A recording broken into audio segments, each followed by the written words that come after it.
Hello বন্ধুরা, আপনারা কেমন আছেন? আশা করি আপনারা সবাই ভালো আছেন।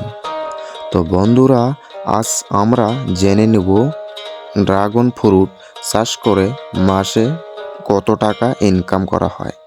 তাহলে চলুন আজকের ভিডিওটা শুরু করা যাক।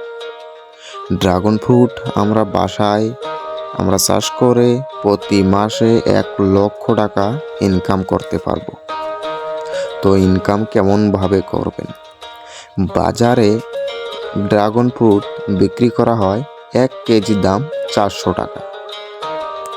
তো আমরা যদি প্রতি মাসে 1 থেকে 2 কুইন্টাল আমরা ড্রাগন ফ্রুট বিক্রি করে থাকি, তাহলে আমাদের অনেক টাকা হবে। কিন্তু আমরা বেশি জায়গা ড্রাগন ফ্রুট চাষ করিনি, অল্পটুক জায়গায় ড্রাগন ফ্রুট চাষ করেছি।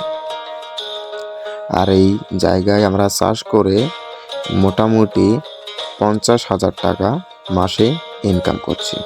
তো আপনারাও যদি করতে চান তাহলে আমি আপনাদেরকে নাম্বার দিয়ে দেব, আপনারা ফোন করে ড্রাগন ফ্রুটের চারা কিনে নেবেন আমাদের থেকে, ঠিক আছে? তো আজকে জেনে যাক কী দেওয়া হচ্ছে আমাদের ড্রাগন ফ্রুট গাছে। তো আমাদের ড্রাগন ফ্রুট গাছে মেডিসিন দেওয়া হচ্ছে যাতে আমাদের ড্রাগন ফ্রুটের পোকা বা পিঁপড়া না লাগে, আমাদের গাছগুলোকে নষ্ট করতে না পারে। আর আপনারা যদি চান যে আমরা বেশি ফল ধরাবো, তাহলে আপনাদেরকে প্রতি সপ্তাহে স্প্রে করতে হবে আপনাদের ড্রাগন ফ্রুট গাছে। এই ছোট কলিগুলো আমরা কেটে ফেলে দেব, বেশি ঠাল হলে বেশি ভালো নয়, ঠিক আছে? যেগুলো ভালো ঠাল দেখবেন সেগুলো রেখে দেবেন, যেগুলো দেখবেন যে এগুলো চলবে না তাহলে এগুলো কেটে ফেলে দেবেন। তারপর দেখুন এখানে আমরা লাগিয়েছি পাইপ কেন লাগালাম? পাইপ লাগানোর একটাই কারণ, বহুদিন আমাদের পাইপগুলো লাস্টিং করবে। হ্যাঁ, তার কারণে পাইপ লাগিয়েছি। তো আমরা ছোট ছোট যেগুলো কলি আছে সেগুলোকে কেটে ফেলে দিতেই হবে। আর দেখবেন আপনাদের গাছে সার কম হয়েছে কিনা, গোড়ায় মাটি আছে কিনা। আপনাদের ড্রাগন ফ্রুটের যেটা গোড়ে সার থাকে সেটা বেশি বেশি করে দিয়ে দিবেন। যদি আপনাদের শিপগুলো বের হয়ে যায় তাহলে গাছগুলো বেশি একটা সুবিধার হবে না। কিন্তু দেখা দিচ্ছি আমাদের এগুলো গাছ সার কম হওয়াতে, গোবরের সার কম হয়েছিল, বৃষ্টি এসে মানে যেগুলো সার ছিল সেগুলো সব ধুয়ে গিয়েছিল, ঠিক আছে? তো আপনাদেরকে আমি দেখিয়ে দিই, আসুন।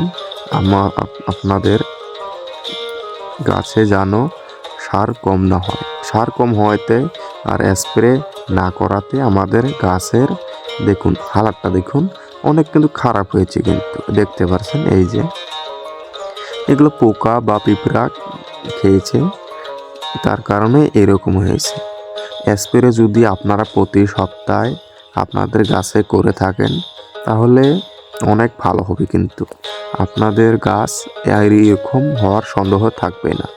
গাছে যদি এরকম হয়ে যায়, টেম্পার থাকে না, সেই গাছগুলোতে ফল অনেক কম আসবে। কিন্তু দেখতে পাচ্ছেন এই উপরের দিকে তো ঠিকই আছে, নতুন কলি আসছে, চলবে। মোটামুটি আমাদের গাছে 1 মাস পর এবার ফল আসবে। মোটামুটি 15 দিন আগে আমাদের গাছের ফল তোলা শেষ হয়ে গিয়েছে। এখন মোটামুটি 1 মাস পরে আসবে। প্রথমে তো যখন আমরা পুলি লাগিয়েছিলাম এত ছোট ছোট ছিল পুলিগুলো, দেখতে পাচ্ছেন এত ছোট থেকে আমরা পুলি মানুষ করে কত বড় করেছি। এই দেখুন এগুলো হলো লাল চারা, ঠিক আছে?